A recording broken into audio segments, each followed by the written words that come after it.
बहुत समय पूर्व परमेश्वर ने पृथ्वी पे नजर डाली। जब ईश्वर ने सभी मनुष्य लोगों पे नजर डाली तो ईश्वर ने देखा बहुत दुखी लोग हैं, क्योंकि सभी स्त्री पुरुष बहुत पापी हैं। यहाँ तक के बच्चे भी नहीं बचे, सभी दुष्ट और अपराध में लिप्त थे। पृथ्वी पर जितने भी मनुष्य थे ईश्वर के भक्त नहीं थे। ईश्वर जानता था वो अज्ञानी हैं, वे भूत हैं, डर उनके अंदर बैठा था, इसी कारण वो दुखी थे। भाइयों, परमेश्वर उस समय की मानव शैली को देखकर बहुत दुखी थे।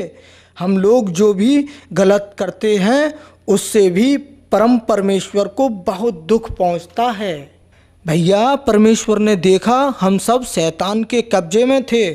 शैतान हमें परमेश्वर से दूर रखता था। इतना देखकर भैया ईश्वर प्रणय कर लिया, मैं पृथ्वी के सभी मनुष्य जाति से भय निकाल दूंगा।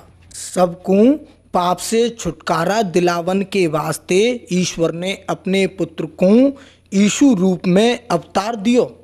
आगे चल के यीशु ने सभी प्राणियों को पाप से मुक्ति दिलाई।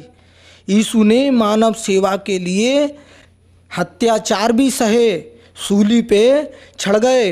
भिन्न भिन्न प्रकार से ईश्वर के दुश्मन, सच्चाई के दुश्मन, दुष्ट आत्माओं को ईश्वर ने नैतिकता के युद्ध में परास्त कर दियो।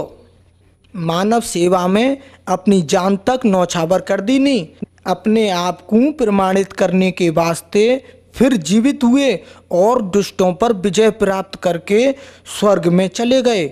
आज भी हम सब मिलके नित्य प्रार्थना करें, वाके बताए रास्ते पर चलें तो परमेश्वर पुत्र यीशु हमारे सुख दुख के वास्ते अंतर आत्मा में जन्म लेंगे और हमने सच्चाई को रास्ता दिखाएंगे।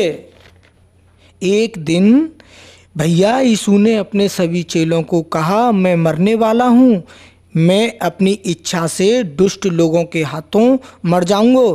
3 दिन बाद में फिर से आप लोगों के बीच में दोबारा प्रकट होऊंगा।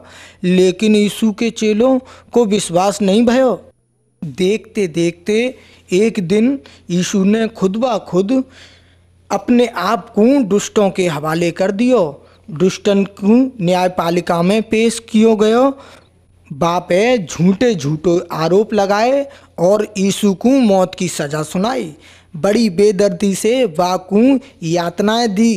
वाके साथ बहुत अमानवीय अत्याचार किए गए। वाकू सूली पे चढ़ायो भैया। वाके हाथ पैरन में कीला ठोक दिए गए। तब तक यीशु की सूली पे लटकायो रहो, तब तक बाके प्राण निकल नहीं गए। लेकिन बाके बाद 3 दिन बाद का चमत्कार भयो भैया, यीशु जीवित हो गयो। सभी प्राणी खुशी खुशी झूम गए, यीशु की जय जयकार करने लगे। 40 दिन बाद यीशु विजय प्राप्त करके स्वर्ग वापिस चलो गयो। यीशु का विरोध करने वालों को हार को मुंह देखना पड़ो। यीशु ने मनुष्य की भलाई के वास्ते कुर्बानी दी, अपने प्राण त्याग दिए और फिर जीवित हो गए।